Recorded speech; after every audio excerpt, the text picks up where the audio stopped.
నమస్కారం, BSK news కి స్వాగతం. హెడ్లైన్ చూద్దాం.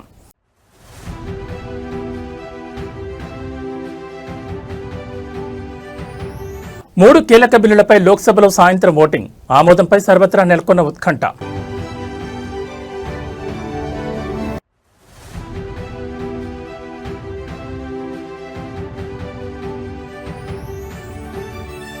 రాజ్యసభ డిప్యూటీ చైర్మన్ గా హరివంశ్ నారాయణ సింగ్ ఎన్నిక. వరుసగా మూడవసారి బాధ్యతలు.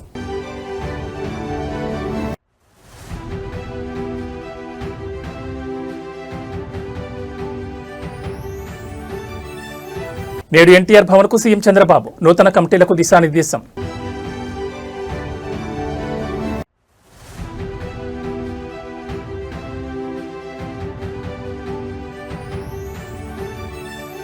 ఇబ్రహీంపట్నంలో హైటెన్షన్. మాజీ MLA Manchireddy Kishan Reddy house arrest.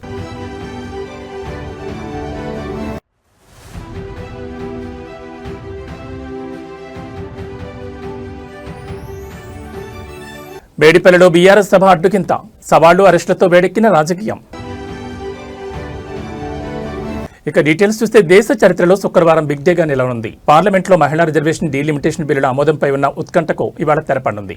ఇవాళ రెండో రోజు లోక్సభలో మహిళా రిజర్వేషన్ డీలిమిటేషన్ బిల్లులపై చర్చ కొనసాగనుంది. సాయంత్రం 4 గంటలకు బిల్లులపై లోక్సభలో ఓటింగ్ ప్రక్రియ మొదలు కానుంది.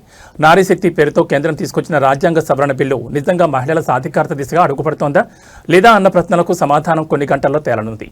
ఇది సాధారణ బిల్లు కాదు. రాజ్యాంగ సవరణ చేయాలి అంటే ఇక్కడ సింపుల్ మెజార్టీ సరిపోదు, స్పెషల్ మెజార్టీ కావాలి. అంటే హౌజ్లో ఉన్న మొత్తం సభ్యుల్లో మెజారిటీతో పాటు హాజరై ఓటు వేసిన వారిలో 2/3 వంతు మద్దతు కావాలి.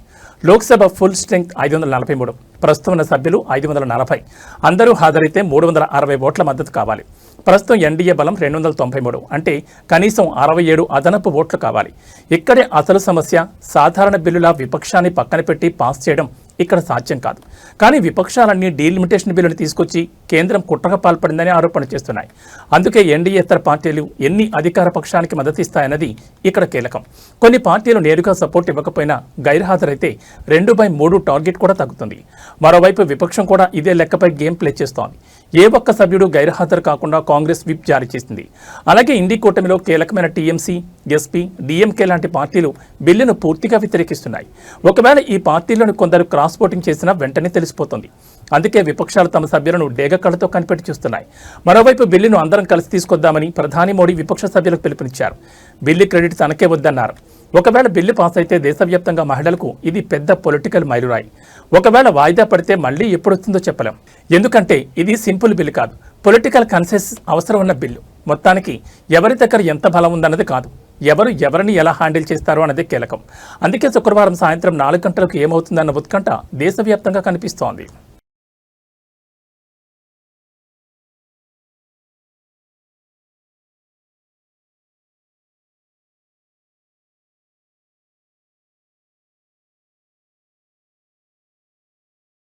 రాజ్యసభ డిప్యూటీ చైర్మన్ గా హరివంశ్ నారాయణ సింగ్ ఎన్నికయ్యారు. ప్రతిపక్ష అభ్యర్థులు ఎవరూ నామినేషన్ దాఖలు చేయకపోవడంతో ఆయన ఎన్నిక ఏకగ్రీవమైంది. ఆయన ఉపసభాపతి బాధ్యతలు చేపట్టడం ఇది 3వసారి. ఈ సందర్భంగా ప్రధాని మోడీ డిప్యూటీ చైర్మన్ కు శుభాకాంక్షలు తెలిపారు. ఆయన అనుభవం రాజ్యసభకు ఎంతో అవసరమని అన్నారు.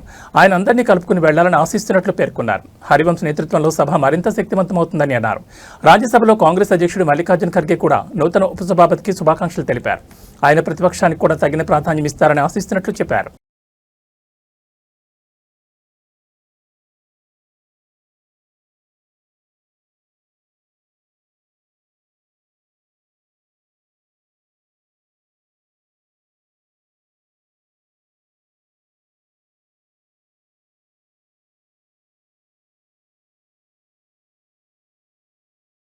ఏపీ ముఖ్యమంత్రి మరియు తెలుగుదేశం పార్టీ జాతీయ అధ్యక్షుడు నారా చంద్రబాబు నాయుడు నేడు మంగళగిరిలోని పార్టీ కేంద్ర కార్యాలయానికి రానున్నారు. ఇటీవల పార్టీ రాష్ట్ర మరియు జాతీయ కమిటీలను నూతనంగా ప్రకటించిన నేపథ్యంలో ఆయన ఈ పర్యటన ఖరారైంది. కొత్తగా నియమితులైన రాష్ట్ర జాతీయ కమిటీల సభ్యులను ఆయన ఈ సందర్భంగా అభినందించనున్నారు. వారితో ప్రత్యేకంగా సమావేశమై రాబోయే రోజుల్లో పార్టీని మరింత బలోపేతం చేసేందుకు అనుసరించాల్సిన వ్యూహాలపై దిశానిర్దేశం చేయనున్నారు. పార్టీ బలోపేతం మరియు ప్రభుత్వ పథకాలను ప్రజల్లో తీసుకెళ్లే అంశాలపై పార్టీ శ్రేణులకు అవగాహన కల్పించేందుకు ఏర్పాటు చేసిన శిక్షణా తరగతులకు చంద్రబాబు హాజరు కానున్నారు. కార్యకర్తలు, నాయకులు సమన్వయంతో పనిచేస్తూ ప్రజల సమస్యల పరిష్కారమే ధ్యేయంగా ముందుకు సాగాలని ఆయన సూచించనున్నారు.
ఫార్మా భూముల సేకరణ వ్యవహారం ఇబ్రహీంపట్నం నియోజకవర్గంలో తీవ్ర ఉధృతకు దారితీసింది. మేడిపల్లి పర్యటనకు వెళ్లేందుకు సిద్ధమైన మాజీ ఎమ్మెల్యే బీఆర్ఎస్ నేత మంచిరెడ్డి కిషన్ రెడ్డిని పోలీసులు ముందస్తుగా అడ్డుకుని హౌస్ అరెస్ట్ చేశారు. ఏసీపీ కేవీపీ రాజు నేతృత్వంలో పోలీసులు భారీగా మోహరించి బీఆర్ఎస్ పార్టీ కార్యాలయం నుంచి కిషన్ రెడ్డి బయటకు రాకుండా నిలువరించారు. ఫార్మా భూముల బాధితులను పరామర్శించేందుకు ఆయన మేడిపల్లి వెళ్తుండగా శాంతి భద్రతల సమస్య తలెత్తే అవకాశం ఉందని పోలీసులు ఈ నిర్ణయం తీసుకున్నారు. తమ నాయకుడిని అన్యాయంగా గృహ నిర్బంధం చేశారని తెలుసుకున్న బీఆర్ఎస్ కార్యకర్తలు పెద్ద ఎత్తున పార్టీ కార్యాలయానికి చేరుకున్నారు. పోలీసుల తీరుకు వ్యతిరేకంగా నినాదాలు చేయడంతో అక్కడ హైటెన్షన్ వాతావరణం నెలకొంది. కార్యకర్తలకు పోలీసులకు మధ్య స్వల్ప తోపులాట జరగడంతో పరిస్థితి ఉద్రిక్తంగా మారింది. ప్రజా సమస్యలపై పోరాడుతుంటే అరెస్టులు చేయడం ప్రజాస్వామ్య విరుద్ధమని మంచిరెడ్డి కిషన్ రెడ్డి మండిపడ్డారు. ఫార్మా భూముల కోసం రైతులపై ఒత్తిడి తెస్తున్న తీరును ఎండగట్టడానికి తాను వెళ్తున్నారని, దానికి పోలీసులు ఎందుకు అడ్డుకుంటున్నారని ఆయన ప్రశ్నించారు. నియోజకవర్గంలో ఎలాంటి అవాంఛనీయ సంఘటనలు జరగకుండా పోలీసులు ఇబ్రహీంపట్నం వ్యాప్తంగా పహారా కాస్తున్నారు.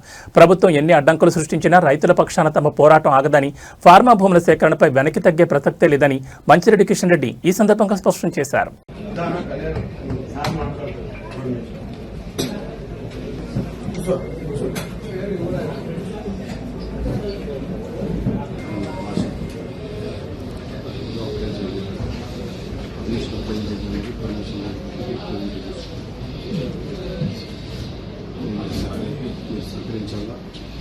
అందరు కూడా ఇందులో మార్చుకోవచ్చు.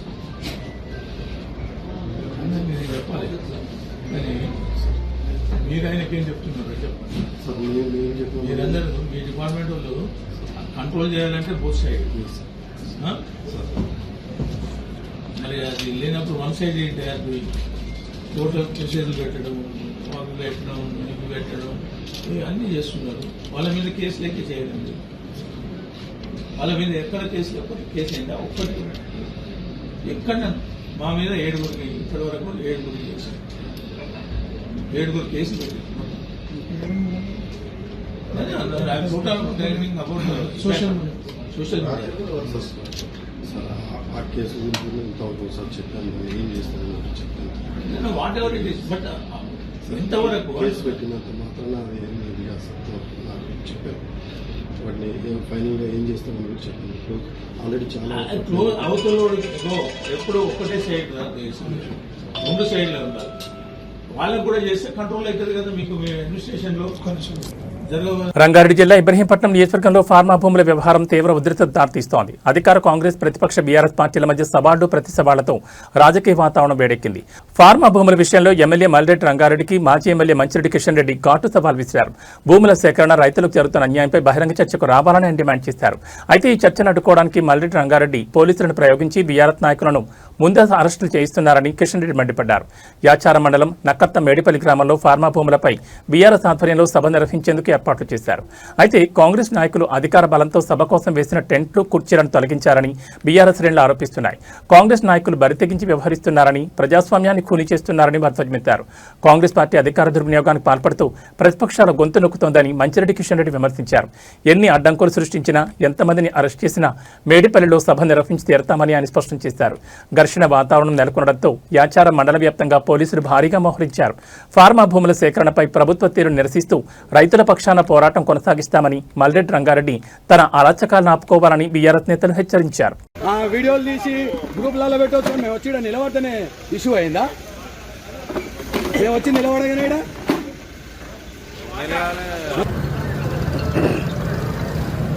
మీటింగ్ పెడుతున్నామైతే అయితే టెంట్ వేయలే కదా సార్. మేము మెసేజ్ పెట్టినా ఏది 2 బయట వాళ్ళు ఎవరు రావద్దని ఎందుకు వస్తారు, ఇది ఎందుకు వస్తారు ఈడే చెప్పుడు కాదు, పోలీస్ స్టేషన్ కాదు చెప్తున్నా, ఇక్కడ రావద్దని చెప్పాను. పోలీస్ స్టేషన్ కాదు చెప్పి మాట తీసేస్తలేరు కదా సార్. మరి అదే నువ్వు తీసేయాలి సార్.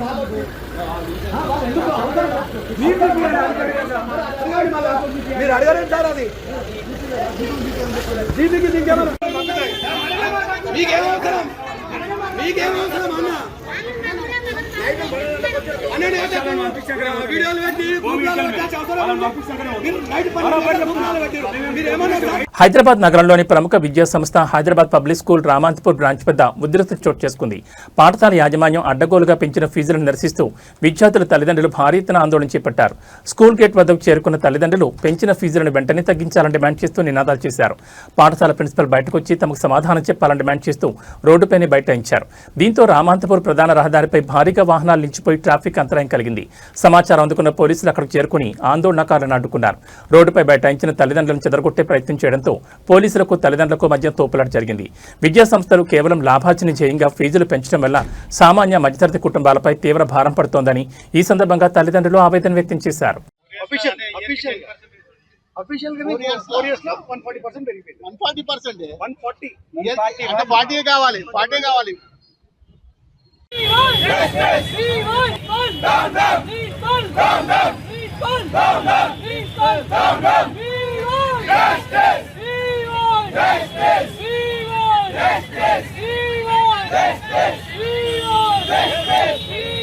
పబ్లిక్ స్కూల్ దగ్గర పేరెంట్స్ అందరూ కూడా ఈ ఫీజులు పెంచాలని చెప్పేసి ధర్నా చేయడం జరిగింది.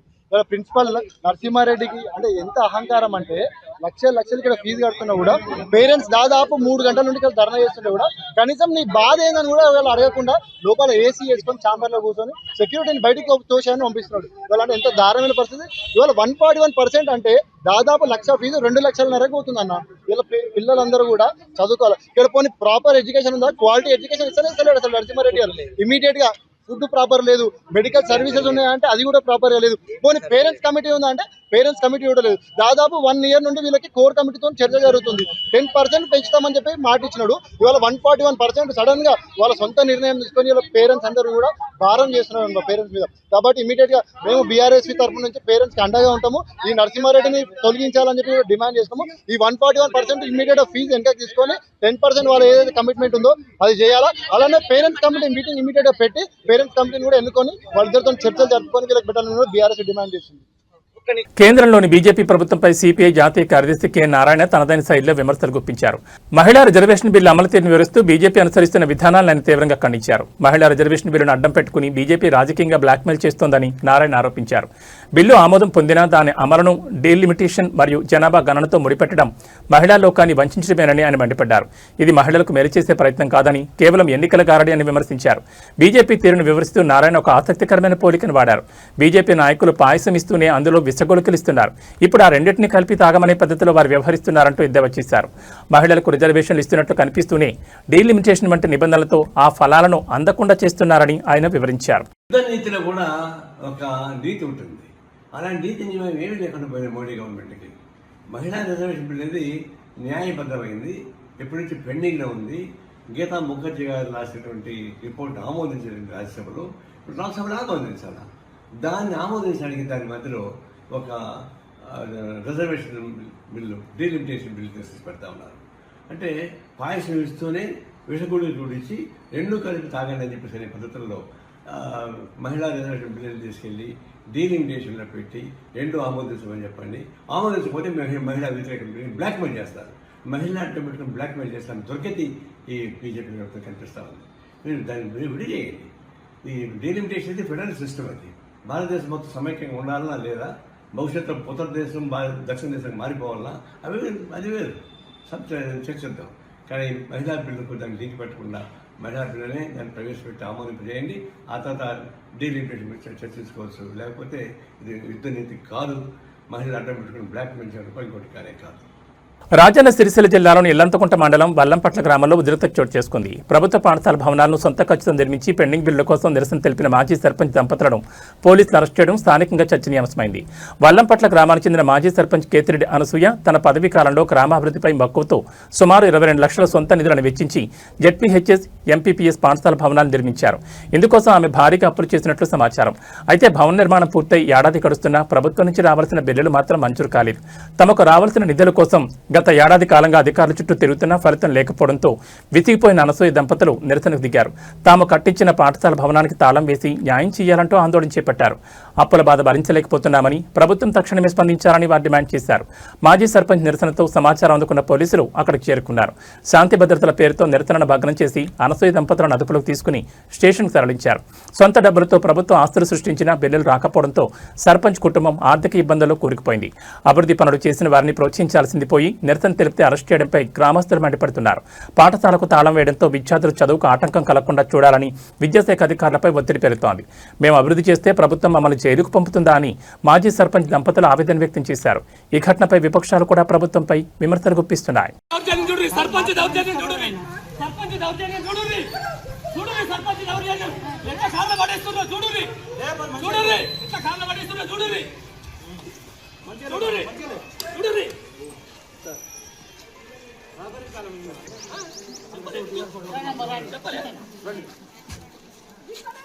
మర్యాద కొద్ది సహకరించాలి. రండి రండి కూర్చోండి.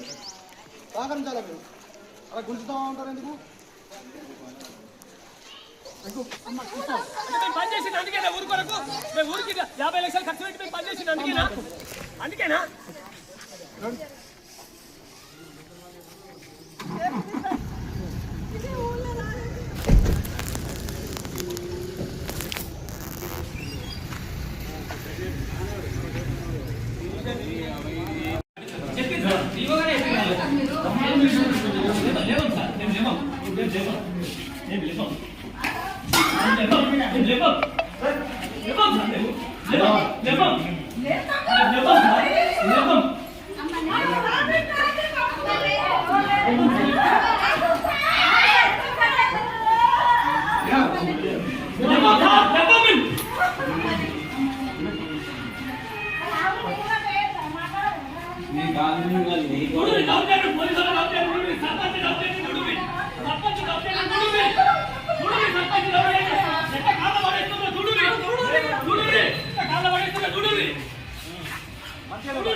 మర్యాద కొద్ది సహకరించాలి. రండి రండి కూర్చోండి. సహకరించాలి. మీరు అలా గుంజుతా ఉన్నారు ఎందుకు? అడుగుతాం కూర్చో.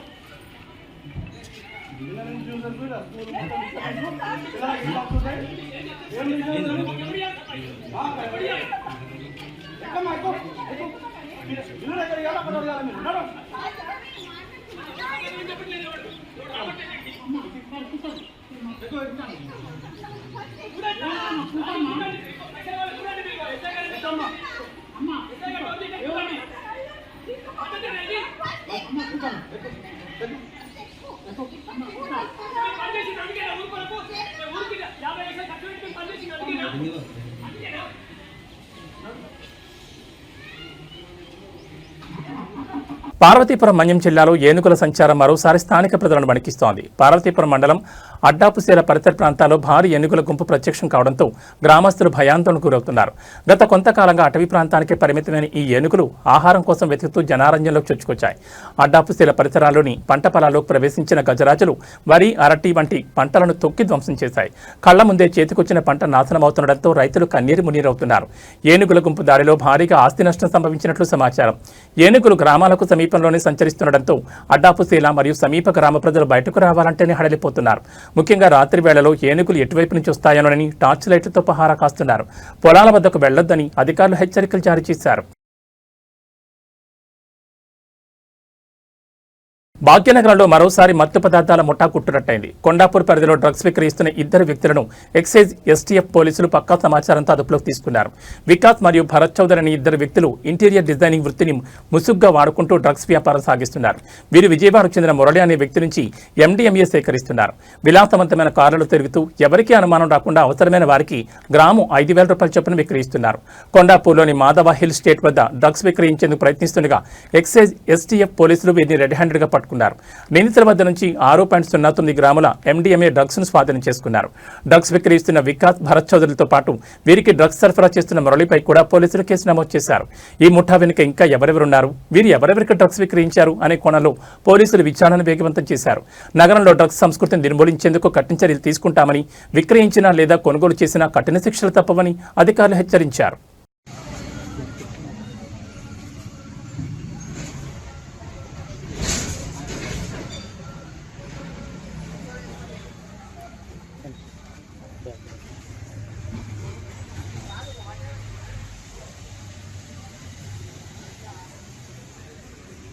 పుష్ప సిరీస్తో పాన్ ఇండియా స్టార్ ఎదిగిన ఐకాన్ స్టార్ అల్లు అర్జున్ సినిమాలతో కాకుండా ఈసారి వ్యక్తిగత నిర్ణయంతో వార్తల్లో నిలిచారు. అనుమతి లేకుండా తన పేరు, ఫోటోలు, వీడియోలు లేదా వాయిస్ను వాణిజ్యపరమైన ప్రయోజనాల కోసం ఉపయోగించుకోకుండా ఆదేశాలు ఇవ్వాలని కోరుతూ ఆయన ఢిల్లీ హైకోర్టును ఆశ్రయించారు. తన పర్సనాలిటీ రైట్స్ రక్షణ కోసం ఆయన దాఖలు చేసిన ఈ సివిల్ సూట్ ఇప్పుడు చిత్ర పరిశ్రమలో హాట్ టాపిక్గా మారింది. సాధారణంగా ఒక సెలబ్రిటీకి విపరీతమైన క్రేజ్ వచ్చినప్పుడు కొన్ని సంస్థలు వారి అనుమతి లేకుండానే వారి రూపం లేదా గొంతును వాడుకుని వాణిజ్య ప్రకటన చేసుకుంటుంటాయి. ప్రస్తుతం ఏఐ యుగంలో వాయిస్ క్లోనింగ్, డీప్ ఫేక్ టెక్నాలజీతో ఫోటోలను చేయడం వంటివి ఎక్కువయ్యాయి. దీనివల్ల నటుల బ్రాండ్ విలువ దెబ్బతినడమే కాకుండా వారి ప్రమేయం లేని తప్పుడు ప్రచారాల్లో వారి పేరు వినిపించే ప్రమాదం ఉంది. గతంలో అమితాబ్ బచ్చన్, రజనీకాంత్, అనిల్ కపూర్, చిరంజీవి, పవన్ కళ్యాణ్, జూనియర్ ఎన్టీఆర్ లాంటి దిగ్గజ నటులు కూడా ఇలాగే కోర్టులను ఆశ్రయించి తమ వ్యక్తిగత హక్కుల విషయంలో స్టే ఉత్తర్వులు పొందారు. ఇప్పుడు అదే పాటలో అల్లు అర్జున్ కూడా తన ఇమేజ్ను కాపాడుకునేందుకు న్యాయ పోరాటానికి దిగారు.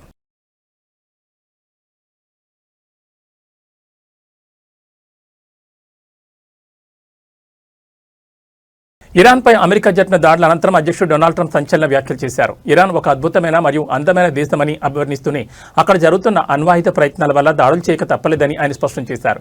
ఇరాన్ ప్రజలు మరియు ఆ దేశ సంస్కృతి పట్ల నాకు గౌరవం ఉంది, కానీ ఆ దేశం అణ్వాయుధాల తయారీలో వేగం పెంచడం వల్ల ప్రపంచ శాంతికి ముప్పు ఏర్పడింది. ఆ ఘోరమైన పరిణామాలను అడ్డుకోవడానికే మేము ఈ కఠిన నిర్ణయం తీసుకోవాల్సి వచ్చిందని ట్రంప్ తన దాడులను సమర్థించుకున్నారు. ఒకవేళ ఇప్పుడు ఈ చర్యలు తీసుకోకపోతే భవిష్యత్తులో తీవ్ర నష్టం జరిగే ఉండేదని ఆయన అభిప్రాయపడ్డారు. ఈ దాడుల ఫలితంగా త్వరలోనే అద్భుతమైన ఫలితాలు చూడబోతున్నారని ట్రంప్ ధీమా వ్యక్తం చేశారు. ఇరాన్ ప్రస్తుతం తమతో ఒక ఒప్పందానికి సిద్ధంగా ఉందని ఆయన వెల్లడించారు. తాము ఇకపై అణ్వాయుధాల తయారీని చేపట్టబోమని ఇరాన్ హామీ ఇచ్చినట్లు ట్రంప్ పేర్కొన్నారు. గతంలో శుద్ధి చేసిన యురేనియం నిల్వలను కూడా అమెరికాకు లేదా అంతర్జాతీయ సంస్థలకు అప్పగించేందుకు ఇరాన్ అంగీకరించిందని ఆయన వెల్లడించడం గమనార్హం. Despite our little diversion to the lovely country of Iran, lovely place, but we had to do that because otherwise bad things could happen, really bad things. So we've sent out, and I think you're going to see some incredible results, you know, for those people that question it. You're going to see some, the job we've done has been amazing. ఇవి ఈ bulletin విశేషాలు. మరో బులెటిన్లో మళ్ళీ కలుసుకుందాం. నమస్కారం.